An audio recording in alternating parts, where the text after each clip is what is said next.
Hello. I want to share with you an account of something that took place here in this very spot about 20 years ago.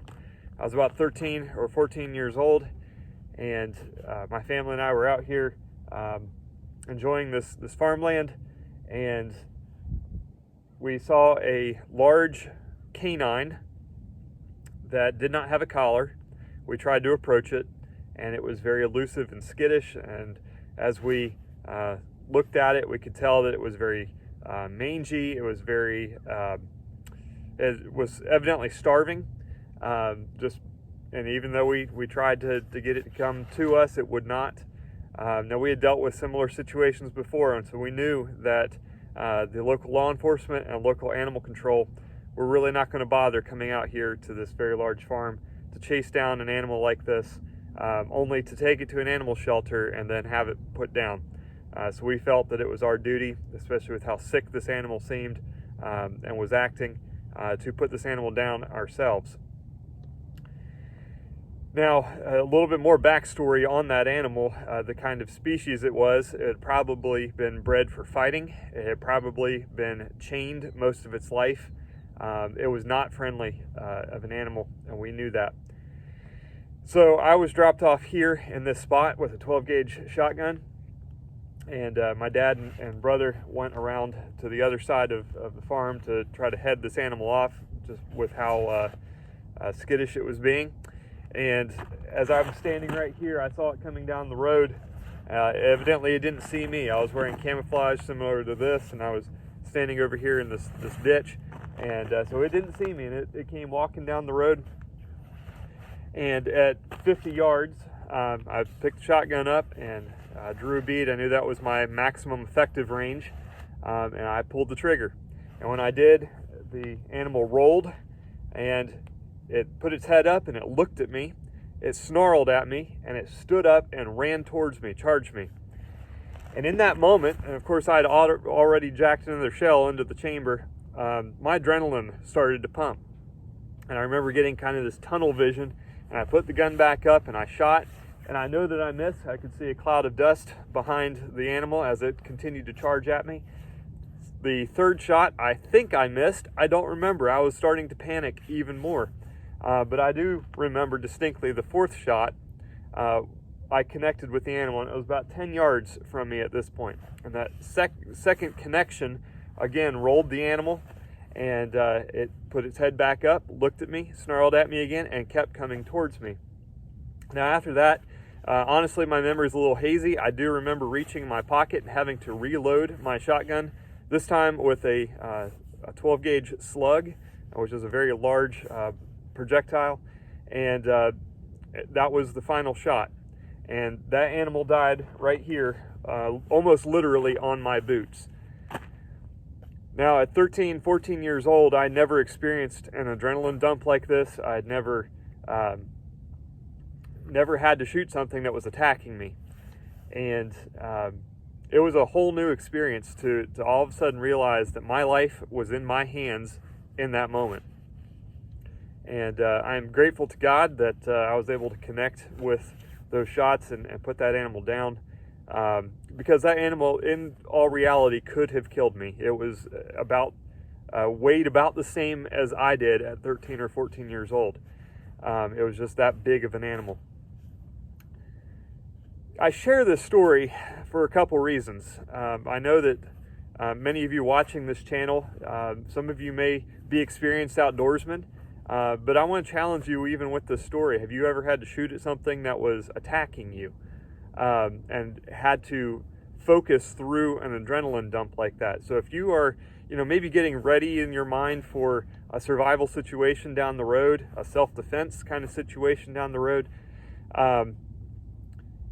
you need to start thinking about the mechanics. You see, when I had been trained how to use a shotgun, I had that kind of memory built in. And it was because I had that training and that memory built in that I was able to survive that situation.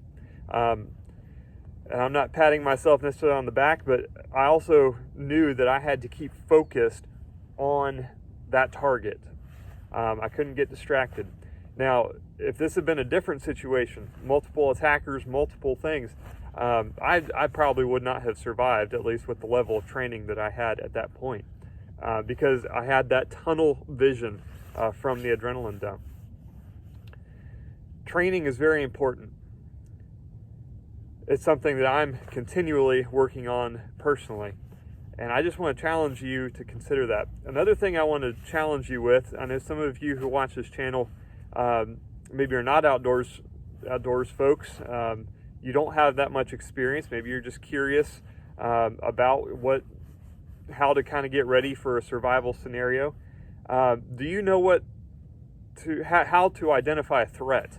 Many of you, and this is not casting stones, but you might have seen that animal walking down this road and thought, oh, look at that sweet looking animal. Not knowing the backstory of that is a dangerous animal and a potential threat. My filming got interrupted, so I'm going to finish some of those thoughts.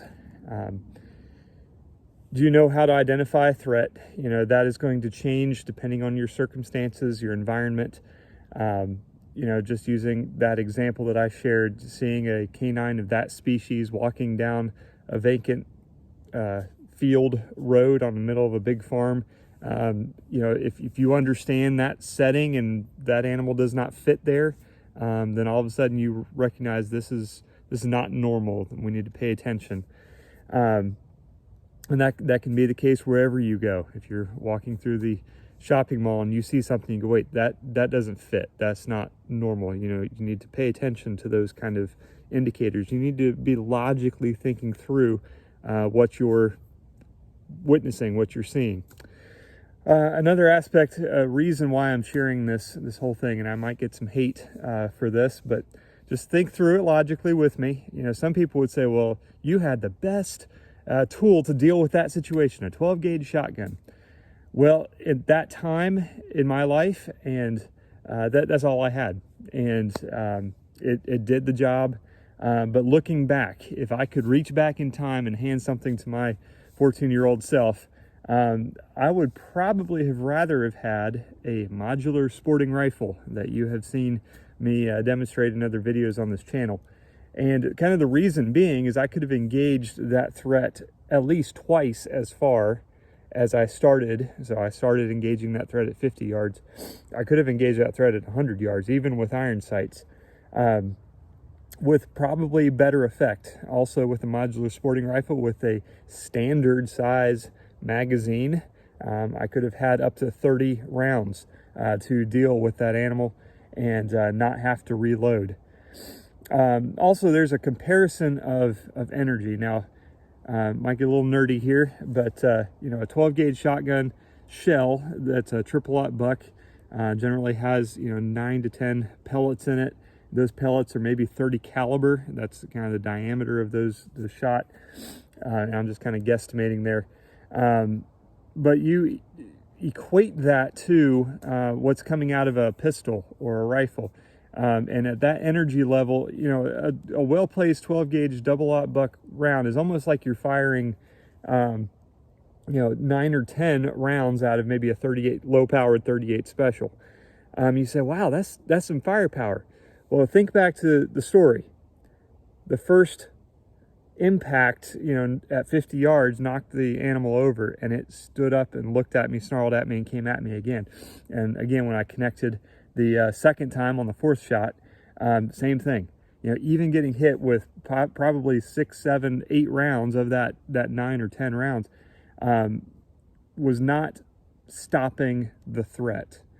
And that's why, even when you hear police involved shootings and so forth, and they're talking about dealing with threats, and they empty their pistol magazine of, 15, 16, 17 rounds, and the threat is still not stopping, they're generally hitting at least somewhere on the threat.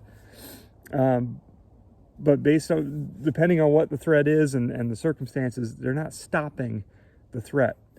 And that's something to keep in mind. What tools are you employing? What tools are you trained on to stop the threat? Now, even right here in this video, I'm carrying a 45 ACP in 1911. And just to give you an example, you know, this round right here, 45 ACP, has a reputation. You know, it has this gun and round combo is fought in 2 world wars, and some would say it's ready for World War III as well. You know, is referred to as a man stopper in the different wars, especially in World War II and Vietnam. You know, and it does have that reputation, but even this is not a guaranteed one shot, one stop kind of thing. Now, in my experience, and the reason I'm carrying this, because I'm in an environment where I could have bears near me, and I have at least have experience. I have dropped a deer one shot with one of these, but it was a well-placed, well-aimed shot from about 15 yards away. And so I do have that experience to back up that, you know, if I have to tangle with a bear out here, that I would at least rather have 7 rounds of this to deal with it. But still, at the end of the day, to handle a threat, I would rather have a modular sporting rifle, even to handle a bear, and a standard size 30-round magazine. So think about the tools that you're using and the training that you need. You know, you can't just hand this weapon to somebody and expect them to know what to do. You know, there's a grip safety on here, there's a tang safety. You know, the knowledge that you only have 8 rounds in here and plus 1 in the chamber, depending on the caliber. You know, that's all important stuff. You know, and in that adrenaline dump, when you start pulling the trigger and you start losing count of how many times you've pulled the trigger, that matters. You know, and as I referenced in the first clip, you know, if it had been multiple threats that I was dealing with at 14 years old, I probably wouldn't have survived that kind of a situation. These are just things I wanted to share for you to think through and prepare yourself now for. Just because you have the tools, just because you have gone hunting before, and even if you've been in scary situations, doesn't automatically mean that you're ready to handle a life or death survival situation where your life or the life of your loved ones are hanging in the balance. And again, you've got to be ready for this. You know, that situation, as I think I said in the first clip, was, you know, about a minute of my life. And yet here I am 20 years later, still referring back to 1 minute of my life at that age, and how that changed the way I look at the world, how I prepare myself to go out into the wild, so to speak. And I just want to pass that on for your consideration. You know, how do you get ready mentally and physically to deal with these kind of threats? Take care.